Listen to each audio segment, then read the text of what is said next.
세계 최초의 플라스틱 오염에 관한 조약을 최종 타결하기 위한 회담이 플라스틱 위기 대처 방안을 둘러싼 국가 간의 극심한 의견 대립으로 인해 결국 실패로 끝났습니다. 스위스 제네바에 있는 유엔 본부에서 열린 이번 정상회담에는 180개국 이상의 대표단이 참석했습니다. 10일간의 격렬한 논의 끝에 지난 목요일에 막을 내릴 예정이었지만 국가들이 교착 상태를 벗어나지 못하면서 협상은 연장전으로 돌입했고 결국 지난 금요일에 아무런 성과를 얻지 못한 채 결렬되고 말았습니다. 100개가 넘는 국가들은 법적 구속력이 있는 플라스틱 생산량 상한제를 요구했습니다. 또한 많은 국가가 플라스틱에 포함된 유해 화학물질에 대한 조치를 촉구했습니다. 하지만 사우디아라비아와 러시아 같은 석유 및 가스 생산국들은 조약이 생산량 제한이나 화학물질의 단계적 퇴출보다는 재활용, 재사용, 재설계에 더 중점을 두어야 한다며 강하게 반발했습니다. 협상위원회 의장은 현지 시각으로 지난 금요일 이른 아침에 조약 초안을 제시했지만 대표단은 이를 추가 논의의 기초로 삼는 데 동의하지 않았습니다. 결국 앞으로 이 논의를 지속할 방안도 마련하지 못한 것입니다. 위원회는 앞으로 협상을 계속할 것이라고 밝혔지만 그 시기와 형태는 불확실한 상태입니다. 퓨 체리터블 트러스트의 선임 담당관인 사라 불치는 점점 더 심각해지는 플라스틱 오염 위기에 맞설 또 다른 마감 시한을 놓침으로써 각국은 사람들과 지구의 건강을 위험에 빠뜨리고 있다고 말했습니다. 각국은 지난 2022년에 플라스틱의 전체 수명주기, 즉 플라스틱이 만들어지는 방식부터 버려졌을 때 어떻게 되는지까지 다루는 것을 목표로 법적 구속력이 있는 플라스틱 조약을 협상하기로 합의한 바 있습니다. 이번 제네바 협상은 6번째 논의였고 오는 12월 한국에서 마무리될 예정이었습니다. 플라스틱 생산량은 지난 수십 년 동안 급증했으며 특히 일회용 플라스틱이 그랬습니다. 경제협력개발기구 OECD에 따르면 매년 약 4억 6천만 톤의 플라스틱이 만들어지며 더 강력한 정책이 나오지 않는다면 2040년에는 이 생산량이 현재보다 70% 급증해 한 해 약 7억 8천만 톤의 플라스틱이 만들어질 것으로 전망되고 있습니다.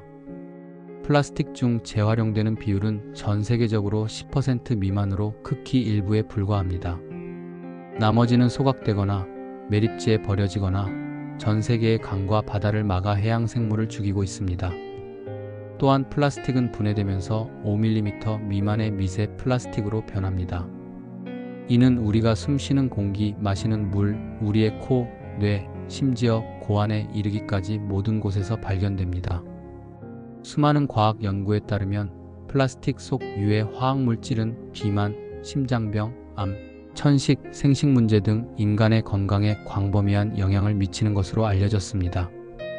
플라스틱은 단지 건강과 환경 문제일 뿐 아니라 거대한 기후 문제이기도 합니다. 대다수의 플라스틱은 화석 연료로 만들어지며 생산에서 폐기에 이르기까지 전 생애에 걸쳐 지구온난화를 유발하는 오염 물질을 배출합니다. 플라스틱 위기를 해결해야 한다는 점에는 이견이 없었습니다.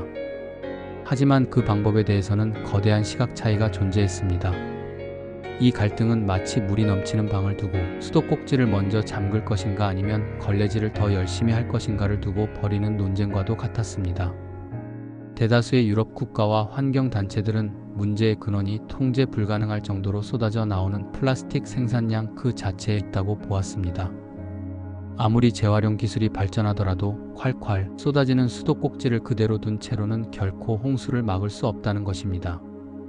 따라서 이들은 법적 구속력을 가진 조약을 통해 새로운 플라스틱의 생산량 총량을 줄이는 것만이 근본적인 해결책이라고 강력히 주장했습니다.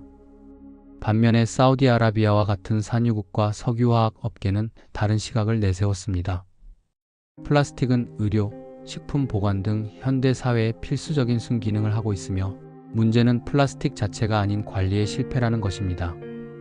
이들은 생산을 인위적으로 막는 것은 경제에 큰 타격을 줄 뿐이라며 해결책은 재활용 기술을 발전시키고 버려진 플라스틱을 자원으로 활용하는 순환 경제를 구축하는 데 있다고 맞섰습니다. 결국 애초에 만들지 말자는 근본적인 생산 규제론과 잘 관리해서 다시 쓰자는 순환 경제론이 팽팽하게 맞서면서 협상은 한 발짝도 앞으로 나아가지 못했던 것입니다. 각국의 이해관계가 부딪히는 사이 매년 수억 톤의 플라스틱은 어김없이 생산되어 우리 식탁과 바다, 그리고 우리 몸속으로 흘러들고 있습니다. 수도꼭지는 잠기지 않았고 걸레질은 더디기만 합니다.